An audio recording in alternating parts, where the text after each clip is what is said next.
ipapakita muna natin na si Baste Duterte, ang mayor ng Davao City, nagsalita na. At may banat dito kay PNP Chief Marbil. Ang ganda ng kanyang paliwanag. Kaya pakinggan natin itong si Baste Duterte, ha? O, pasok. Ginanglan niya, pulis. Butang na, pulis. 75 yung mong gipangita, di ba? Mukuha kag usas Davao, mukuha kag usas sa Bensan, mukuha kag usas Mate, mukuha kag usas dito, dire, dito, na. I'm sure makakita kag 75 kabuok nga kwaon nimo sa tibuok Pilipinas, bisag usa lang sa isa ka istasyon sa Davao o sa bisag unsang lugar, ma-fulfill na nimo imong ginapangita nga number of individuals or heads na kinahanglan nimo i-recall para makadungag ka. O karon, nganong kinahanglan kwaon man nimo sa usa ka source nimo nga security detail. So, ikaw tubaga na ka. Ibig sabihin sagutin daw. Tama, di ba? Sagutin mo PNP Chief Marbil na bakit ganyan. Alam mo, ang sinasabi ni paring Baste, itong kambal ko, hinasabi niya. Kambal ko ito eh. Hindi kami nagkakalayo eh. Mas marami lang nang ligo ito kaya maputi ito. Ako medyo madalas lang magmotor kaya nabilad sa araw. Hindi, pero totoo yung sinasabi niya eh, di ba? Simple-simple. Kailangan mo ng 75. Kumuha ka sa bawat istasyon, di ba? Ang dami-dami dyan eh, na pwede mong pagkuhanan bawat isa sa mga istasyon. Yung mga, alam naman natin yan, sir. Alam nyo, marami din po akong kilalang pulis. Lalo na nung marami tayong na-meet noong 2016 at nung panahon ni Pangulong Duterte, mga opisyal pa. Alam ko yung galawan dyan, sir. Huwag naman tayo maglukuhan. Tayo naglulukuhan. Di ba? Ang dami-dami dyan nakatambay. Eh, yun yan nahuli. Naalala ninyo, may dalawang nahuli, di ba? Na nag-away. O, tama, mali. Saan sila naka-standby? Doon sa bahay ng Chinese. Eh, sinasabi nga ni Mayor Baste, ang dami-dami dyan, alam natin na naka-standby lang. Naka-ano lang dyan, tapos ang kukuhanan ninyo, Vice President. Hindi ho ba kayo nahiya? At alam nyo ba na pati si Mayor Baste nawalan ng PSPG? At alam nyo ba kahit si Pangulong Duterte binawasan ng PSPG? Ganun kalupit. Tapos sasabihin nyo sa amin, wala lang, ano lang ito, inaayos-ayos lang. Naglulukuhan tayo, sir? Hindi, sino niloko nyo, sir? Di ba? At dito pa kayo, ha? Ito. Di ba sinasabi nga, tanggalan? Ha? Alam nyo ho ba na napakarami dyan na mga Chinese? Mga, ewan ko kung saan sila ba yung negosyante o pogo, executive, pero hanggang ngayon meron pang mga security detail.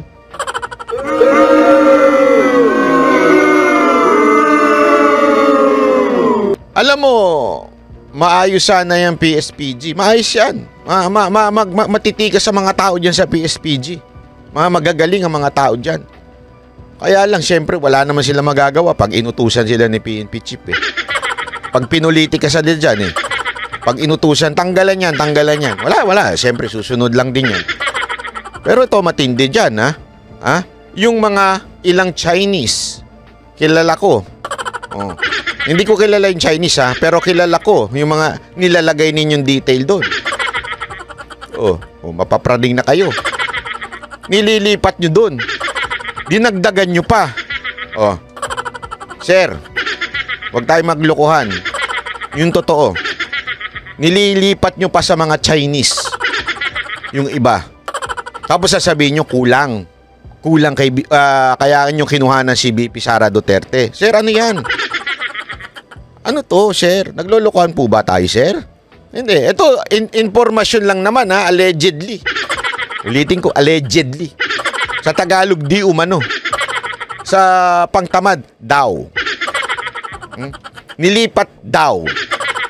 Di umano. Nilipat daw. At allegedly. Nilipat daw. sa ilang mga Chinese businessman. Men. Di ba? Sir naman, naglolokohan pa tayo. Tayo, parang di tayo pinanganak kahapon. Nakala nyo pinanganak kami kahapon lang? Sir, sana lang, magpakatotoo tayo. Sabihin na lang natin, bad shot na sa amin si VP Sara Duterte. Kaya tanggalan na ng security yan.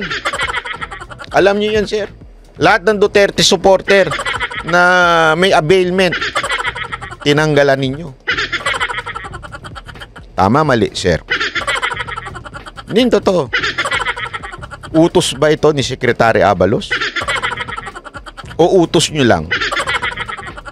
Secretary Abalos, huwag ka naman pikon. Kung talagang para sa bayan ka, Huwag naman yung ganyan. Porket ayaw sa inyo, katanggalan ninyo ng seguridad. Hindi tama yun, sir, ha? Bastusan yung ginagawa nyo, sir. Sa totoo lang, ha? Di umano, allegedly. Ha? Ako, nagtatanong lang. Hindi, kasi alam mo, masama ang maiisip ng mga Pilipino. Hindi, pag ginawa yan, masama ang maiisip ng Pilipino. Kasi remember, kung sino man yung mga yon, tandaan ninyo, yung mga yan ay may availment. Meron talaga security threat. Diba? May mga security threat yan. Tapos tatanggalan ninyo. So, ibig sabihin, hindi kayo magiging bahagi ng solusyon para maproteksyonan itong mga ito. Kung hindi kayo bahagi ng solusyon para maproteksyonan itong mga ito, ano kayo, sir? Tapos, napapabalita pa, di umano, allegedly, na ito po ay yung iba nalilipat lang sa mga Chinese.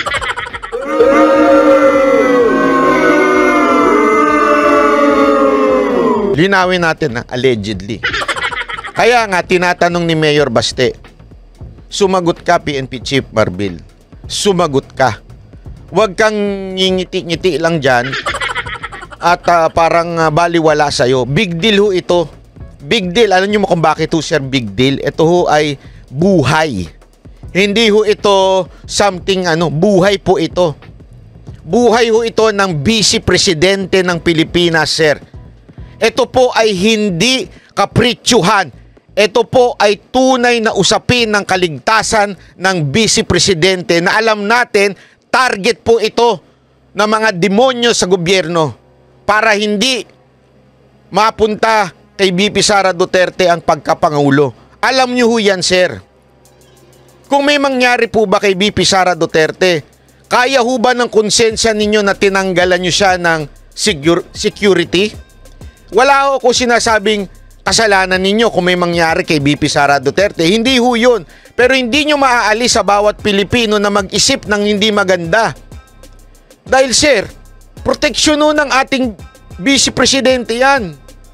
Tapos ganyan ho ang gagawin ninyo sa ating Vice Presidente. Tama po ba yun, sir? Tama yung sinasabi ni Mayor Basti Duterte. Kung talagang gusto ninyo, may paraan. Di ba sabi nga, kung gusto, may paraan. Pero kung ayaw, napakaraming dahilan. Tapos, may mababalitaan kami, di umano, allegedly, napupunta lang sa mga incheck. Tapos, kunwari, galit-galitan tayo sa mga pogo-pogo, pero napupunta yung security sa kanila, di umano. Ano ho bang kasunduan ho dyan? Sa mga Chinese na yan? Sir, ako nagtatanong lamang po ako kung totoo, ha. Hindi ko sinasabing totoo. Nagtatanong lamang po ako kung totoo. Kasi yan ang nababalitaan ng iilang mga Pilipino. Kaya nga yung mga naka-alpard dyan alam natin yan ang ginagamit ng mga inchik. Yung mga naka-alpard dyan, puno sila ng security. Tapos sasabihin natin, sir, kulang ang PSPG. Kaya i-deploy yung mga pulis na yan, ililipat, i-display sila sa NCRPO. Tapos, makikita ng mga Pilipino na andun lahat sa Davao City yung mga pulis. Akala ko ba, sir, pag kulang sa NCRPO, ba't nasa Davao City? Ako'y nagtatanong lang, sir, ha? Inutusan po ba kayo ni Secretary Abalos? Bakit po ganyan? Hindi na ho tama, sir. Hindi na ho tama. Sana, sir, mayroon ho tayong puso. Mayroon ho tayong konsensya. Ito ho'y Vice Presidente ng Pilipinas. Hindi na nga nagreklamo si Baste eh. Si Mayor Baste, hindi na ho sila nagreklamo. Hindi na nga ho nagreklamo yung ating dating Pangulo. Pero ito nanunungkulan pa bilang pangalawang pinakamataas. Tapos tatanggalan natin. Kaya tuloy binanata na ho kayo ni Baste. Kaya ayan na ho, nagsalita na ho yung kapatid. Magpaliwanag ho kayo.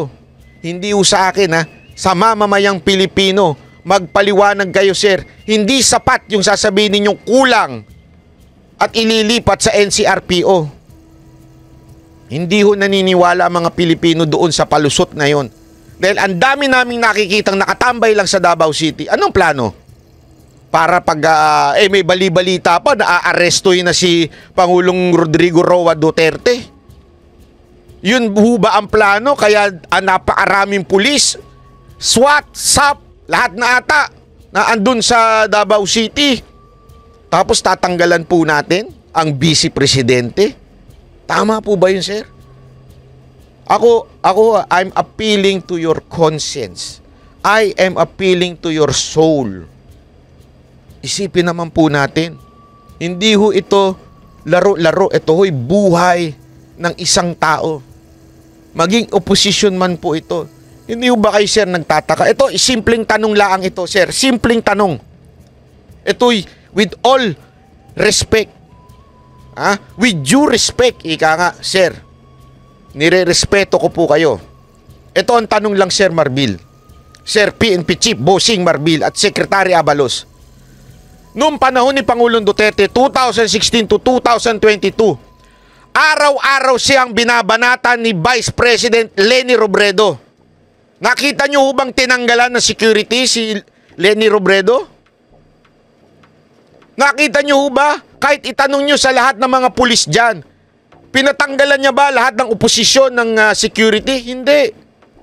Dahil kay Pangulong Duterte, sabi niya nga, kalayaan nila yan. Kahit kalaban sila, poprotektahan ko ang kalayaan nila. Ganun no, si Pangulong Duterte. Ano pa ginawa niya? Tinaasan pa niya ang sahod ninyong mga pulis.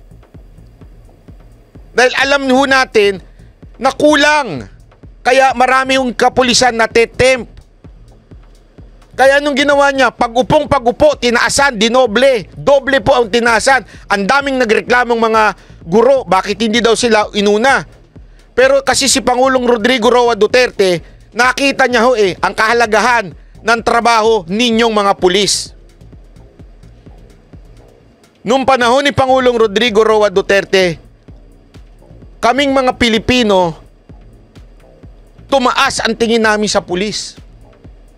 Pero ngayon, sir, sa pamumulitika lang ng gobyernong ito, bakit to ganito ang ating ginagawa?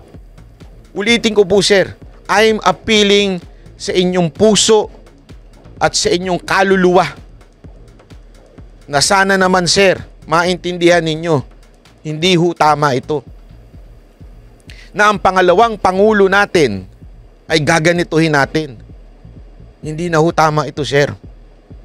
Ako'y simpleng Pilipino lamang, ordinaryong Pilipino lamang na nag-a-appeal sa inyo, humihingi ng pagkaunawa o pag-intindi o humihingi ng tinig mula sa inyo.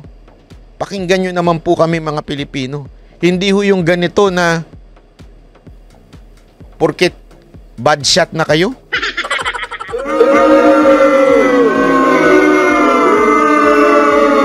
Dahil nag-resign si VP Sara Duterte.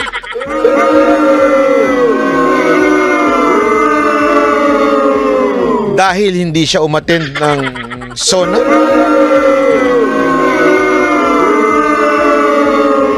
Dahil may nilabas na video na wala naman siyang kinalaman.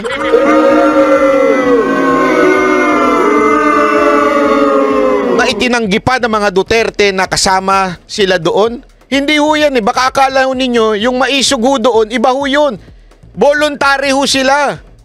Wala akong kinalaman si Pangulong Rodrigo Roa Duterte o nga mga Duterte at ang maisog, yung opisyal na maisog doon sa paglabas ng video na yan.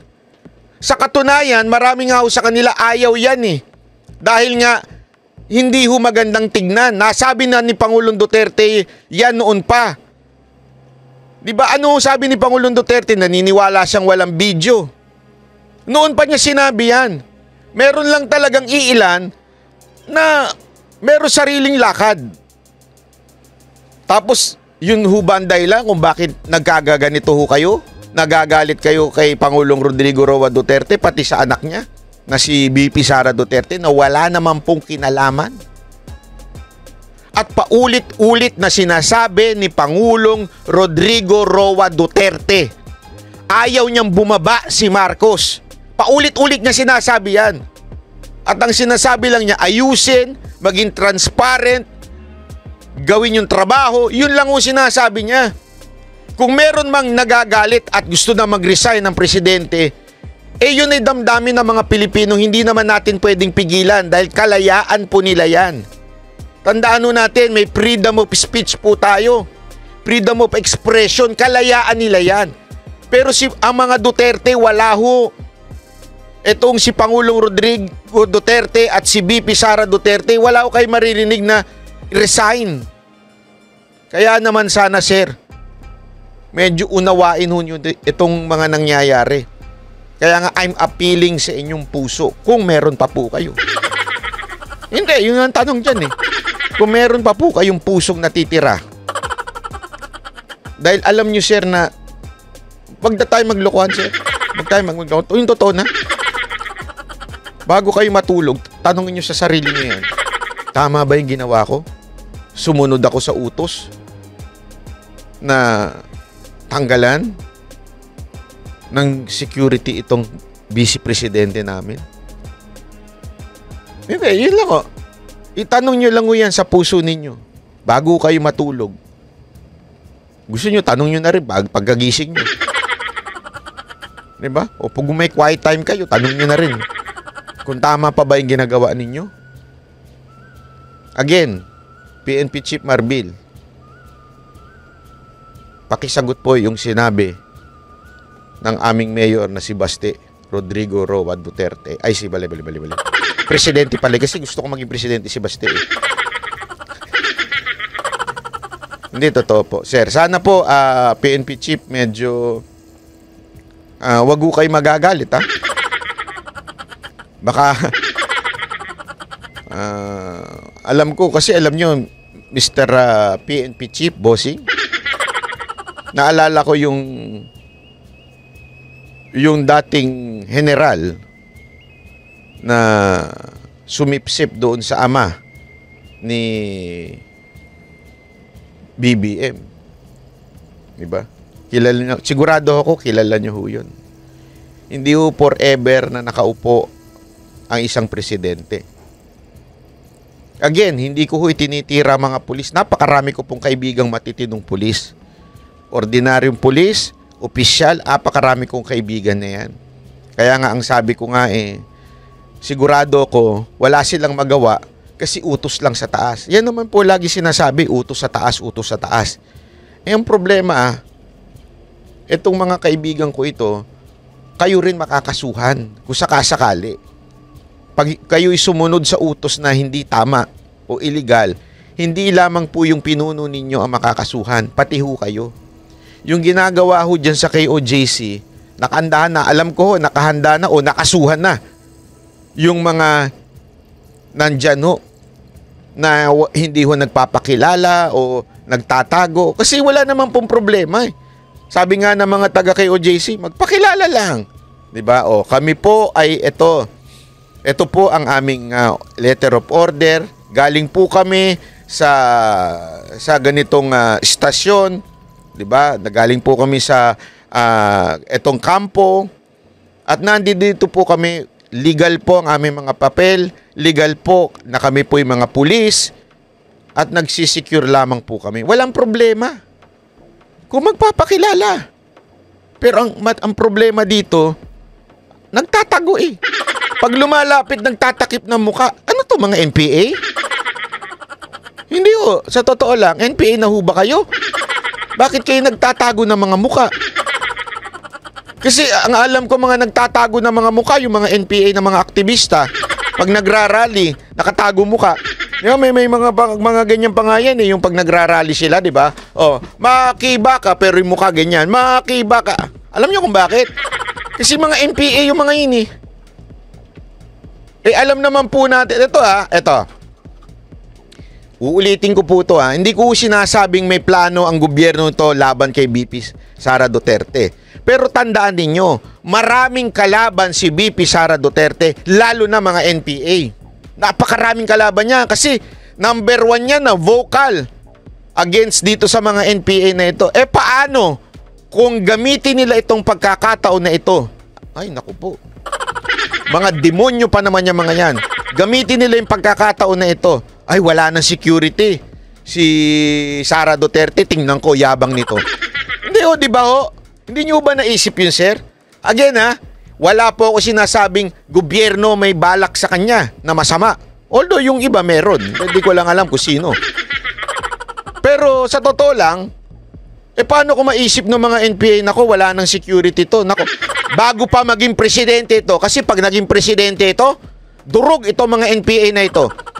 Kasi sa Davao, kilala si VP Sara Duterte talagang, kung si Pangulong Duterte medyo pinagbibigyan niya pa, 'di ba? Noong una binigyan niya pa ng tsansa yung mga makakaliwa na mapasok sa sa bilang sekretary niya. Pero si VP Sara Duterte malupit to sa mga talagang ayaw niya ng NPA. 'Di ba siya nga ho dating pagkaalala ko siya pa nanawagan na tanggalin yung mga NPA sa kamera. O tama mali. So ito ang tanong dito mga kababayan Lalong-lalo na sa iyo, PNP Chief Marbil. Sana sir, iniisip niyo yun. Hindi kayo ang kalaban.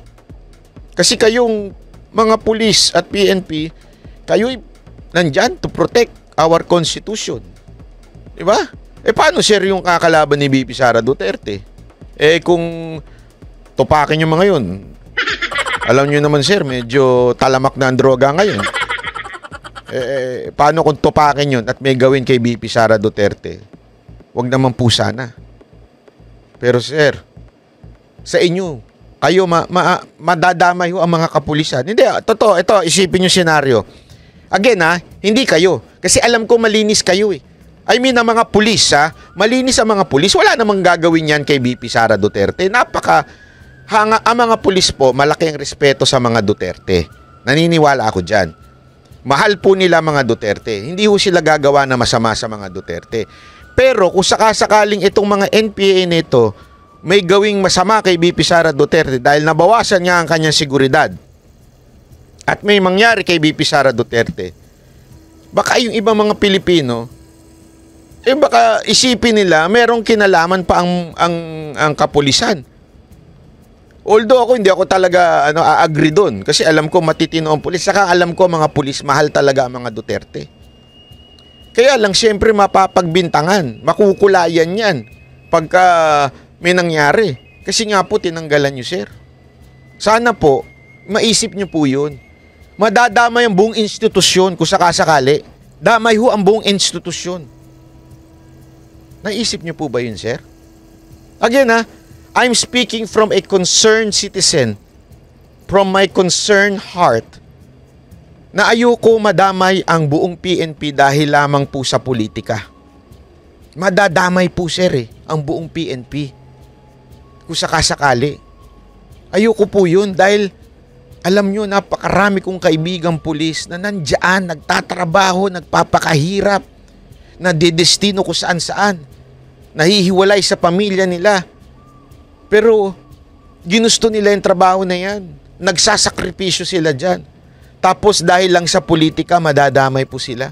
Alam niyo po yan sir, dahil naiinis kayo pag may mga tiwaling pulis dahil nadadamay yung mga matitinong pulis.